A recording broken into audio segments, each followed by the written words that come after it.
Hello friends, তো দেখো আমি এটা স্কিপ হয়ে গেল, জানো তো। এটা আমি একটু মানে বসানোটা দেখাতে পারলাম না। তবে আমি ভিডিওটা করছিলাম, কি হলো কি জানি বুঝতে পারলাম না। আসলে একটা হাতে নিয়ে করি তো, যার জন্যে হয়ে গেছে। তো আমি এই তরকারিটা বসিয়েছি।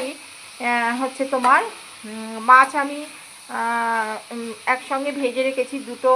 চিংড়ি মাছ দিয়ে করব বলে, বেশি তো লাগে না। এই যে চিংড়ি মাছটা এখানে ভেজে রেখেছি, এটাও আর একটা জিনিস দিয়ে করব, দেখাবো আমি। আর এটা হচ্ছে তোমার পেঁপে একটু ভাপিয়ে রেখেছিলাম, মানে একটুখানি জলে দিয়ে নুন দিয়ে একটু ভাপিয়ে রেখেছিলাম। আর যেটা দিয়েছি জিরে ফোড়ন দিয়েছি, একটু সাদা জিরে। আর তোমার হচ্ছে নুন, হলুদ, মিষ্টি। আর দিয়েছি হচ্ছে একটু জিরের গুঁড়ো অল্প করে, আর কাঁচা লঙ্কা বাটা। ঠিক আছে। আর এই দিয়ে আর চিংড়ি মাছটা দিয়ে এটা আর কি, এটা কষাচ্ছি ভালো করে। তো পেঁপে দিয়ে দেখো, সবসময় পেঁপে